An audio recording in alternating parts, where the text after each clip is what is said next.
Mylene Giselle. This is a very long overdue video and we're going to jump straight into it. I took the NCLEX, which is the nursing boards, and I failed it twice, and I'm talking about things that I did that helped me pass this third time because I'm officially a registered nurse, MSNRN baby. And I just want to say thank you Fabletics for sending me these dope scrubs. They have a new set that comes in with a built-in bra, so for those of you that are constantly on the go, you don't even have to worry about it, just throw it on and go, you feel me? But without further ado, let's get straight into it. So for those of you that don't know, I graduated with my Master's of Nursing degree August of 2025. I did a direct entry of Master's of Nursing program, which means I already have my bachelor's in one degree, and this program is an accelerated 18-month program where you pretty much do your BSN and MSN all in one. So that was one hell of a ride. Whew, didn't even have time to record any content. But this video I want to talk about for those of you that have failed the NCLEX, and I just want you to know that you are not alone. I have formed a beautiful community on TikTok documenting how I retook my test and what I used to study and how I prepared for that. So if you're very interested in that, definitely check me out on TikTok. There's so much love in the comment section. There's a lot of people that have failed, are currently retaking their tests, are trying to figure out what are the next steps. And so I'm so grateful to hopefully be your new internet nurse bestie bae, giving you all the resources and all the information that I feel like could really help you be successful this next time around. All right, I got my handy dandy phone because we got a lot to get into. First things first, I want to say that when you fail your NCLEX, give yourself at least a week or two to feel your emotions, grieve how you need to grieve, enjoy time with your friends, family, significant other, whatever you need to do to get your mind off of that and to reset. Because if you go in trying to study again with that mindset of like fear, anxiety, negativity, you're not going to perform well. And that's coming from somebody who, I did that the first time around. I went in only studying 3 weeks because I already had the job lined up. I already had an apartment secured. I had all these things in order that I put so much pressure on myself. And I genuinely thought that, oh, well, I know people that pass this NCLEX without studying for real. And if they could do it, I could do it too, respectfully. And God humbled me. So when I went in for the second time, I had a lot of negative emotions. I still had this anxiety, this fear, because I then secured another job and I needed to make sure that I passed by a certain date so I could start the job on a certain day. And so fear took over me, anxiety took over me, and there was that. And this third time, I just really gave everything to God. I was like, you know what, God, if I'm gonna get a job once I pass this, everything's gonna open up for me, and it is what it is. And if it doesn't, well, you know, you got a bigger plan for me. So I'm going to say all that to say, give yourself some grace. Make sure you take your time before you jump into studying again, because if you're not in a good mental space, you're not going to perform well. And trust me, failure does not mean that you are not capable, you're not smart. It's delayed, not denied, baby. Your time is coming. Don't give up. The moment you stop trying is the moment that you fail. There's people that have taken this NCLEX that I have read in the comments, that have DM'd me on TikTok, that have taken the test 4, 5, 6, 7, 8, 9, 10 times. You're good. I promise you. It's just not spoken on. So now that we got that out the way, because I already know this is going to be a question, what did I use the first and second time for NCLEX? I used NCLEX Bootcamp twice, and the definition of insanity is doing the same thing over and over again, expecting different results. And I really thought that, oh, because I only did the Q Bank for 3 weeks, that I'm going to buy it again because it's affordable, and I'm going to use it to T. Did it the second time, use it to T, and I still failed. So I really just felt like that platform was like a crash course. It wasn't in depth, and I am a very deep thinker. I need to know the why. I think critically. NCLEX Bootcamp did not give that for me personally. There have been people that took the NCLEX and passed using NCLEX Bootcamp, but to be honest, if you're somebody that is a deep thinker like me, you need to know the why. I don't recommend it. I truly do not. Also, I just felt like NCLEX Bootcamp gave you a lot of fluff so that you were able to answer the questions correctly. Like, I scored really well on NCLEX Bootcamp, and I didn't even study the first time. Or the second time, like, I was scoring pretty much the same I was scoring the first time. And yeah, I'm like, oh yeah, this is easy. But the NCLEX is so big. NCLEX Bootcamp gives you so much fluff, and I think it's because that's how they're trying to supplement teaching you, like providing you the content, hoping that it'll stick and you'll retain the information.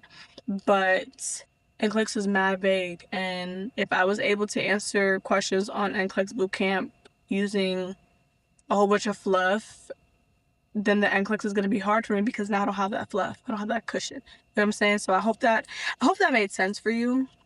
If not, please feel free to comment down, but I just don't feel like it was a comparable to the NCLEX, and it just was an easy platform. That's me. Sorry if you think otherwise, but if it worked for you, that's all that matters. All right. And I'm going to say this time and time again throughout this video. Just remember, what works for me may not work for you. So take what I say with a grain of salt. But, you know, third time's the charm. I think what I did truly can help a lot of people. All right. Next, after I took a week or two off after I failed, right, you're going to need to go ahead and look at your CPR, which is your Candidate Performance Report Sheet. You can plug it into ChatGPT and have it generate a study plan for you, whether it's 40 days, 50 days, 6 days, however long you plan on studying before taking the NCLEX again. Now, once you generate that, you're going to follow that. Obviously, tweak it. You don't have to like have it set in stone, but do what works for you. What I did this go around, because the second time I did use ChatGPT to generate a study plan for me, whatever, on top of trying to follow NCLEX Bootcamp study plan. Wasn't really a fan. But this time around, Archer is what I used to take my NCLEX and I passed, right? They have study plans from 2 weeks to 12 weeks. So I looked at their 4-week plan because I told myself I'm going to study for about 40 days. And see how that goes. And so their 4-week plan it'll look like this. I printed it off. I had it taped around my room in a binder, screensaver, all the things. And so, for example, it'll say day 1, watch fluids and electrolytes part 1, 2, and 3. And then it'll say do 85 questions on the Q bank. Random 85 questions. Now, I'm gonna hold your hand when I say this. I followed the 4-week plan for the first week and a half. I didn't like it. I was not retaining the information. I was doing practical questions. I'm like, oh my gosh, it's nothing sticking. And I cracked the code. I had to think to myself, how did I do nursing school and how did I pass? Well, that's easy. I studied body system by body system, especially in pathophysiology. And so I tweaked the study plan, right? I decided that I'm going to look at my CPR sheet, which I also printed off, and I highlighted all the areas that I wanted to score higher in. What I'm going to do with that information is whatever areas you scored below, those are the first areas that you're going to start focusing on when you study for the NCLEX, because you scored below, and that's what needs the most attention. One thing about Archer is that the platform breaks it down not only by body system, but by content area based off of your CPR sheet, which honestly was heaven sent. So for example, I scored below in one area, which was health, promotion, and maintenance. So what I did was, under their videos, I watched whatever kind of fell under health, promotion, and maintenance, and then I would generate questions that pertain to health, promotion, and maintenance. And because I scored below in that area, every day, even if it wasn't a day that I focused, watched a video on something that had to do with health, promotion, and maintenance, let's say I watched GI system, I would still generate 10 practice questions on health, promotion, and maintenance, because that is the area I scored below it, and that is the area that I need the most help. So every day, really, I was still practicing that content area by doing 10 practice questions on top of the practice questions that I was doing for the specific topic that I was studying. So if you know the areas that you're weak in, you gotta target that first. You gotta strengthen that. Then from the below area, I would start going to near. And obviously towards the end of my studying, I went to the areas that I scored above in, because obviously I'm competent in that, so I don't have to focus too hard on that. So I'm gonna just repeat what I said. I used Archer's 4-week study plan, and they have multiple study plans that you could print off and tweak, and I tweaked it for what worked for me based off of my CPR report. I looked at whatever areas I scored below in and near, and those are the areas that I focused on first. Now, with that being said, a lot of these things, for example, like reduction of risk potential, physiological adaptation, clinical judgment, those all, you have to know content, you feel me? So with that being said, that jumps into my next thing. What I did was every 1 to 4 days, I focused on a topic. For example, I focused on cardiovascular. Day 1, I would watch a video on Archer's platform, take notes on that body system, cardiovascular, take a break, like an hour break from taking notes, quickly review the notes, and generate 30 to 50 practice questions just on that topic. And the first 2 days, I would do it in tutorial mode, because when you do tutorial mode, it gives you the answers and the rationales after you answer each question, right? So I did that for the first 2 days. Then After each day, so day 2, I would wake up, review the notes that I took from the day before, review the rationales behind the questions that I answered from the day before, and I would watch Dr. Sharon on YouTube. Now, Dr. Sharon on YouTube is the GOAT. She breaks down how to answer NCLEX style questions if you generally don't know the content or how to think through the questions. And if you subscribe to her premium subscription, which is only $6.99 a month, you are going to get so many helpful videos, especially if you're someone who needs short, concise videos that have a lot of tips and tricks and go straight to the golden information, I would say. So I did her day 2, 3, and 4 of whatever content that I was focusing on for that week. And this really helped enforce not only how to answer practice questions, but also enforce more information, that maybe Archer didn't hit on per se, or just hearing her insight on certain topics and content. Like, I was like, you know what, no, it makes sense, and so I feel like those two combinations, Archer and Dr. Sharon on YouTube, were my holy grail as to why I passed this. Right, I used their Sure Pass combo to be specific, and that included videos, over 3,000 practice questions, live Zooms that you can attend. They go over NGN style case studies and high yield topics on the NCLEX. They have really simple cheat sheets, and with that pass, you have to do a baseline NCLEX mock exam, and after you take that exam, it generates a CPR report for you. And I thought that was so dope because, I mean, what platform would do that for you? And I know that buying these platforms can be expensive, especially as a repeat test taker.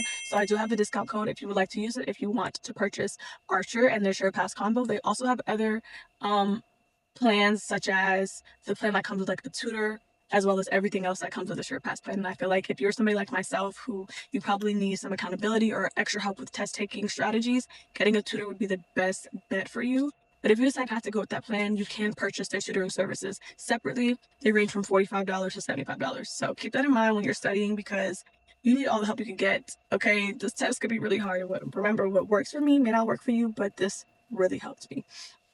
All right, so I also used Your Nursing Space, which is on YouTube for free. They have a 45-minute NCLEX crash course. I watched that 2 days before, a day before the NCLEX twice, just to get any last minute information in my head. And baby, I'm so grateful I did that, because there were topics on the NCLEX that I completely, if I had not watched that video, I probably would have been like, this was a little tough. For example, you should never give beta blockers to patients that have CHF or diabetes. And that was something that I completely, something so simple that I completely forgot when I was studying. That when I watched that NCLEX crash course from your Nursing Space, I was like, oh shoot, duh, so it's great to get information from maybe another source, maybe just one, because it's like, man, oh my gosh, I completely forgot about that. So that leads me to my next thing.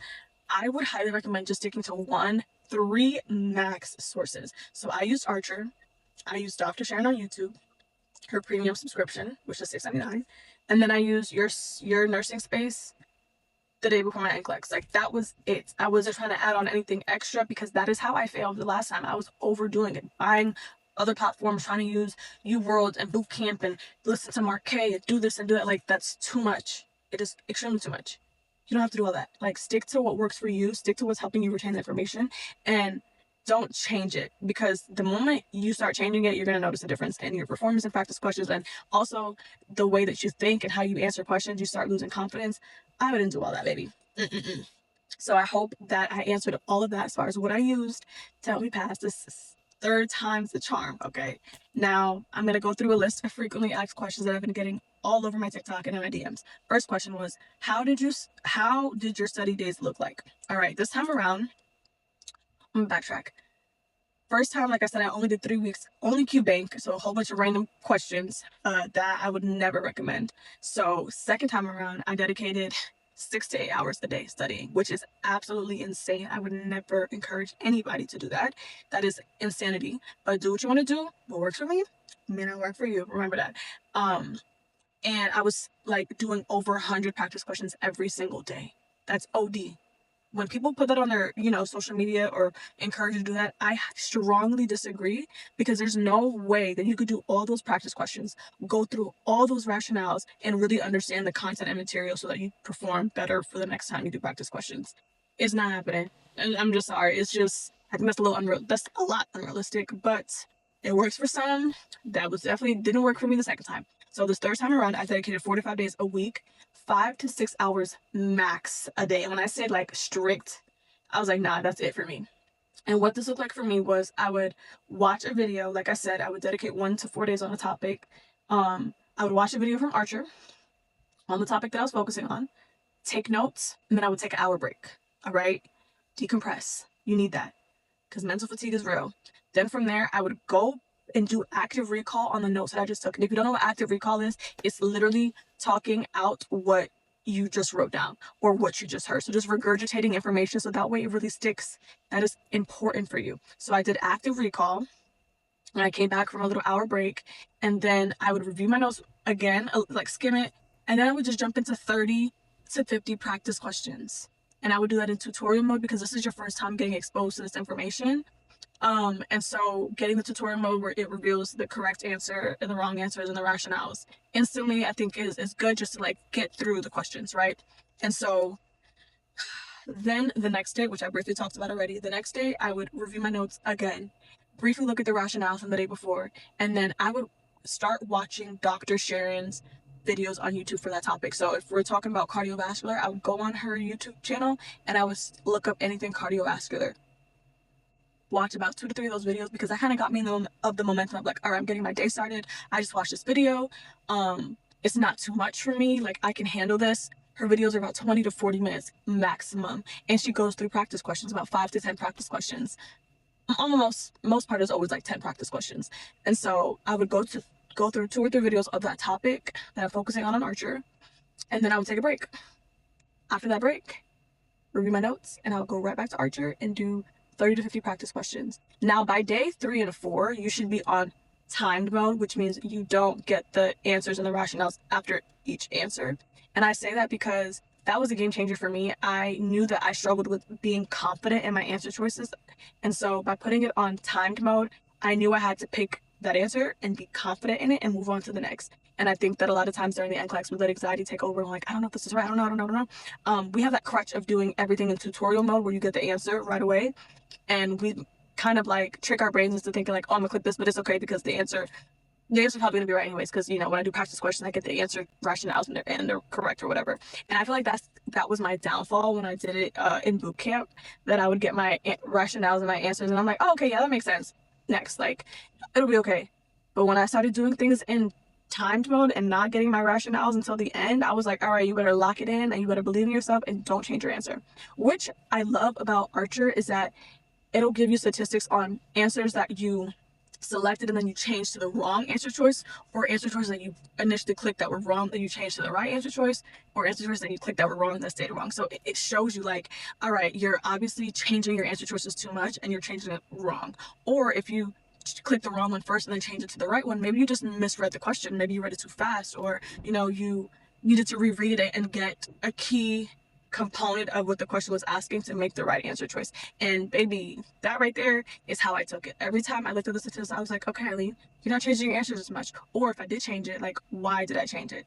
Or I changed it to the right answer, so I need to slow down, reread the question, reword the question, make sure I understand it before just picking an answer. So that is a really great tip that I recommend for anybody who's taking the test, whether you're repeat. Next, how often do you do a readiness exam? Now, for those of you that don't know, a readiness exam on these platforms give you like an indication if you're going to pass the NCLEX or not pass, or if you're scoring above the average of your peers, which Archer does a great job of showing if you're scoring above the average of your peers, which is honestly the goal for NCLEX. The goal is to score above the average of your peers, either at or above, because the test is adapting to not only your weak areas, but if you're getting the answers wrong then mostly everybody is getting right, it's going to deem you an unsafe nurse. So yeah, I like the stats that Archer gives. So I did a readiness exam once a week, and I used my readiness exams to determine what topics or content areas I would focus on for the upcoming week, because it really gave great feedback on Archer. Like it breaks down the stats, right? And it breaks down the content areas, and it breaks it all down. So for example, I did a readiness exam and I noticed that the stats I was getting mostly pediatric questions wrong. So I knew that next week I'm focusing on pediatrics for 1 to 4 days. And that's just what it was.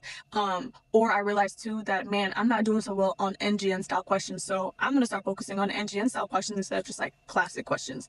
And yeah, man, like I just can't, I have nothing negative to say about Archer, except for I would definitely tweak the study plans, because I think that doing 85 random questions a day is absolutely crazy. It does not work for everybody. So, Archer, if you're watching, talk to me. We could set something up. But yeah, so I would use the readiness exam once a week to help you indicate like what are your weak areas, what are your strong areas, what do you need to focus on for the next couple days or the next week. Next popular question was, what tutor service did you use and was it worth it? So I have a very detailed video on my TikTok that I highly recommend you check out. So I'm going to answer this question very briefly. I used Varsity Tutors. It was $1,235 for RN tutoring services, okay? And this was their guaranteed pass plan. I'm gonna leave it there. Their LPN pass plan was $888. You get 12 hours of dedicated tutor time with the tutor that is matched for you based off of your needs that you express to varsity tutors. I don't know if I would say it really helped me. I think at the beginning, because I was so anxious, so nervous, and just really seeking a lot of, I guess, guidance, my tutor was okay, but as I continued to use Archer and I got confident in my content, and I was watching Dr. Sharon and I got confident in my answer choice abilities, I wouldn't say that my tutor was helpful. And I'm saying that because I would do practice questions with her and she would be on her phone.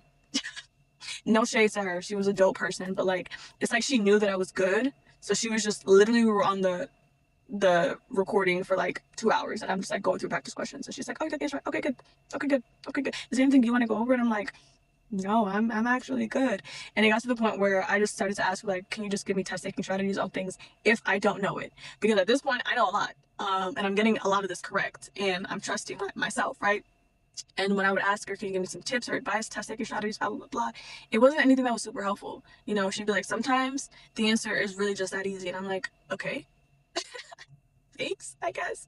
Or she would say something like, yeah, it's this answer because of this. And you can kind of get to that answer by just like thinking about this, and this. I'm like, okay, that's only applicable for this question. But what about when I genuinely don't know a medication? How can I answer this from logical and personal therapy question? Or what if I've never heard of this disease process? Like, how am I going to be able to answer this question? So those are things that I had to start working on with myself. And truthfully, watching Dr. Sharon helped me a lot. And what I would do, which is another great tip, and I'm gonna wait to talk about the tips after all the questions, so bear with me here. All right, next frequently asked question was from TikTok. Somebody asked me about Simply NCLEX, which is Nurse Nicole. She is trending on TikTok. I did purchase her bundle, which was around $120. Came with 11 videos, 11 modules, and a couple PDFs. It wasn't worth it to me. Archer provided me with absolutely everything and more than I needed to understand content, and her platform doesn't even come with the QBank. So regardless, you're spending $120 and you still need to do practice questions because you can't get content and not practice the material that you're learning. You feel me? And it was truly a waste of money. I think that it's great that there's a lot of people out here that are trying to create resources to help people that have failed the NCLEX or that are studying for the NCLEX. But it wasn't good. It was not good. And that's what I will say. I genuinely felt like there should have been more information.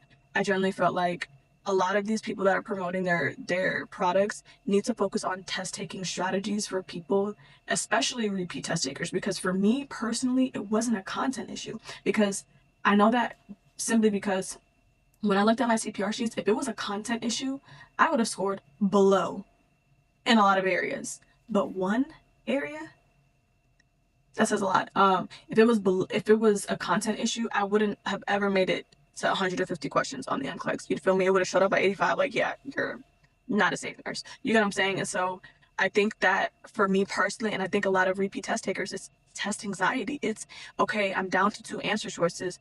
Which one should I pick? Like, I just don't know. It could be either one, but which one is the best? And that's really how NCLEX is. It's wanting to see if you can pick the best option for your patient, not only to keep them safe, but also to ensure that you understand the information and like what's of importance, So wouldn't use her, wouldn't use Varsity Tutor. There's other websites, there's other platforms that you can utilize, and I have that also on my TikTok that you guys could definitely go check out and see.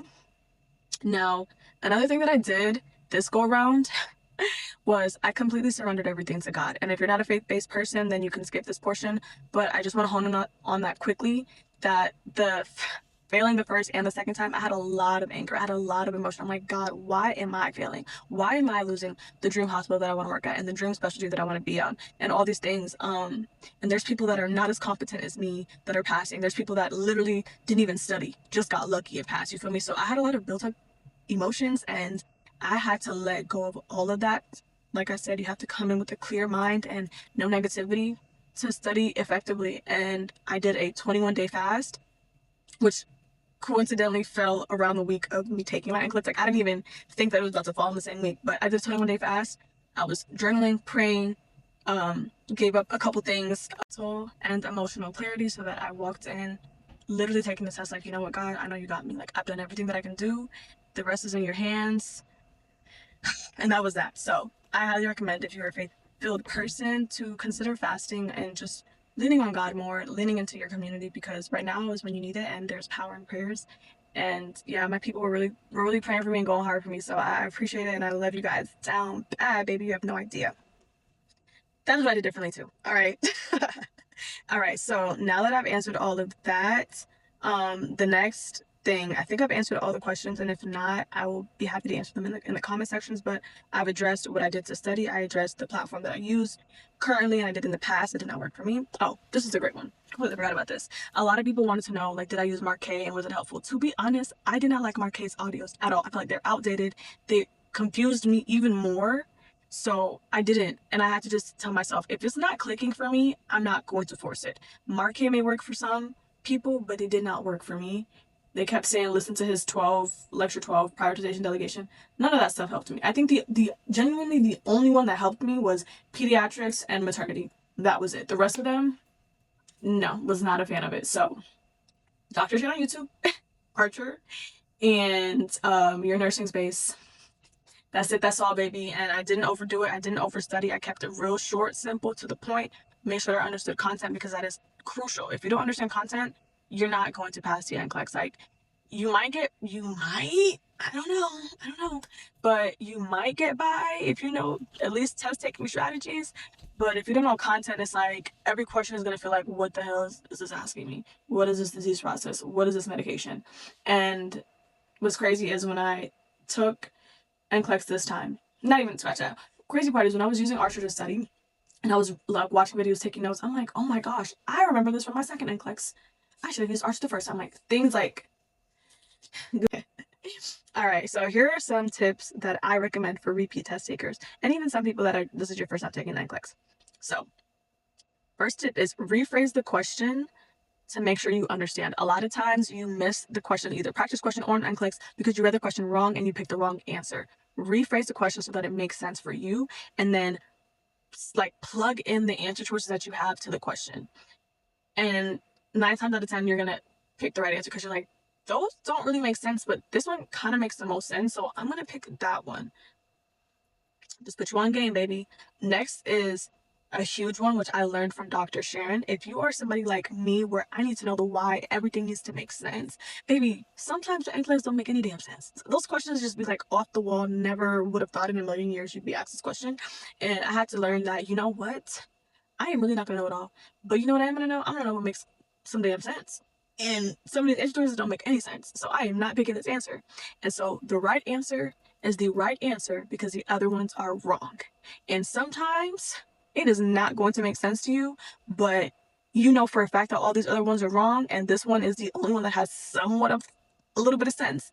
Click it, pick it, click it, and keep it pushing. Like, that is what I have to tell myself during practice questions and on the actual NCLEX. You're gonna get questions that real deal, like, do not make sense. I got a question about insulin. It literally said, provider prescribed 250 units of insulin to patient. And then the answer choices were reorder, or like ask the provider to prescribe 500 units of insulin, tell the patient to take the insulin 10 times a day, 10 times a day, 50 units, or like 10 times a day, 25 units. I'm like, why would I tell them to do that? The other one was like, tell them to use 3 syringes with 100 units of insulin. I'm like, okay, why would I tell? And then the other one was like, don't tell them not to use insulin. I'm like, what? what kind of question? It's not even a question. What is this? Something like that. Like, it was just craziness. And so I say that to say the right answer is the right answer because the other ones are wrong. None of those answers really make sense to me. I'm like, you know what? If I have to tell a patient to do something, am I going to tell them to give themselves insulin 10 times a day? I don't think so, because we only do. Oh, and cherry top of the cake is that it was a short acting insulin. So I'm like, no. You know what? I think the safest thing for me to do is just ask the provider to prescribe 500 units, because they have to take this breakfast, lunch, and dinner, and it's 250 units. So 250 times 3 is 750. So you know what? The closest thing is 500 units. You know, like, I was just doing a whole Da Vinci Code on that one question. But I tell you all that to say the right answer is the right answer because the other ones are wrong. If the other ones don't make sense to you and one somewhat makes sense, just click it, pick it, and go. Best advice I could give you. Hands down. Also, always eliminate at least two. So you're down to 50-50. Like, off rip, you know that one is not going to be right because it's always off the wall. Then you're down to three. Now you're like, okay, one is opposite of another. 9 times out of 10, it's going to be one of those answer choices. If they're opposite from each other, one of them has to be right. You can't have hypotension and hypertension. You can't have hyperkalemia and hypokalemia. You cannot. So one is going to be correct. So that already eliminates another one for you. So now you're down to the two that are opposites. Plug it into the question based off of the symptoms or based off of the question that is asked, and you will pick the right one. All right? You got it. For real, for real. You got this. Another one is when you're starting to study, first 2 days on the topic. I already said that, right? Then you're going to do content area, do tutorial mode, review the rationales. All right? You need to talk to yourself as you are doing these practice questions. And I say that because when I talk to myself and I talk out the answer choices, I'm like, all right, I know that it's not hypokalemia because they're not displaying the signs of hypokalemia. They would have this, this, and this. All right, so based off of that, I know it's not that answer choice, and this one is similar to that. So I'm going to go ahead and eliminate two. If there's two answer choices that are similar, it's not going to be those. It's always the one that kind of sticks out like a sore thumb or is a little opposite than what the other answer choices are. So definitely keep that in mind too. Another great tip is when you're practicing and you're studying at home, get a little whiteboard. They sell erasable sheets at the dollar store, and write out, like, literally treat this like it's a mock NCLEX. Talk your stuff through it, and this will really help reduce your anxiety, because when you get in that testing room, it's like all of your fears from your previous tests come back, and I don't want that for you. That was me. Although I passed, of course I had fear. I'm like, oh my God, I really gotta pass. It's like, I don't have money to do this again. You know, I really want to start working. I really want to start impacting lives. Like, I really pray to God that this is it for me, because I don't know if I have it in me again to take it again. You feel me? And so I say all that to say, let go of that fear that you've had from the previous exams, and remember all the hard work that you're putting in. All right? This is tough. This exam is tough. I don't care what anybody says, but God did not bring you through nursing school to leave you right here before the last steps of becoming a nurse. You are willing, you are capable, just be consistent. And that leads me to my next tip. Be consistent with your study schedule. I know everybody's lives is different. You may be married, you have kids, you got dogs, you maybe working full time, like, you have all these other life obligations, but you have to be selfish. This is the one time in your life that you really got to lock it in and be selfish. You can't hang out with your friends, you know, as much as you would like to anyways. You don't need to be on social media. You don't need to be doing any, like, this is the time. I locked in for 40 days. I was off of social media. I was off of Instagram for 2 months. And side note, I create content on Instagram, so that was kind of my little income. And I was like, you know what, God, I'm giving it to you. I'm giving you my finances, my worries, my stress, my struggles. Like, and I know everybody cannot do that. And I was in a blessed position that I could do that. But I was like, this is not it. Instagram's gonna be there. Nothing is changing. Everybody's gonna stay right where they are for 2 months. Like, I'm good. I'm not missing out on nothing. I'm not missing out on anything. It's just social media. So I was off of Instagram for 2 months, and then I decided to get off TikTok for almost 3 weeks before my test, because I really was overconsumed, overstimulated with all the things that were being posted, especially seeing other people pass. And I'm like, damn, is it my time? Is it going to be me? Like, I'm doubting everything, all the hard work that I'm putting in. So I was like, no, I'm canceling out all the noise. I know I'm doing an amazing job studying. I'm passing this time. So that is another great tip. Get off social media. Focus on you. Go touch some grass, as we say now. Go outside. You know, pick out your favorite smoothie or make your favorite smoothie. Definitely speak positivity into yourself. And I'm a huge proponent of affirmations and, you know, manifesting your life. God will provide if you strive. Like, if you try your best, Let God do the rest, baby. All right, I'm not trying to preach, but I'm just saying. I had sticky notes with scriptures. I wrote out, "You will be a nurse, January 2026." I was manifesting this. I was like, "This is happening." Be so specific when you speak positivity, when you pray. This is your time. This is your time, and it's yours for real. It really is. And so, I say all that to say, I think I have hit on all the topics that I did to pass this next time around. Mostly all the questions that I got on TikTok and the tips that I would use. If you want more information, if you want to see more content regarding that, I have a whole lot of videos on TikTok. And I'm here for you guys. You're supported. You're not alone in this journey. I promise you that you're going to pass this. You got this, for real, for real. And if you don't pass, which I know you will, it's okay. Take it again. You only fail when you give up. So don't give up. You were meant to be a nurse. God did not bring you this far to leave you here, baby. All right. I love you guys so much. My future nurse babes. You're going to do amazing. If I could do it, you could do it.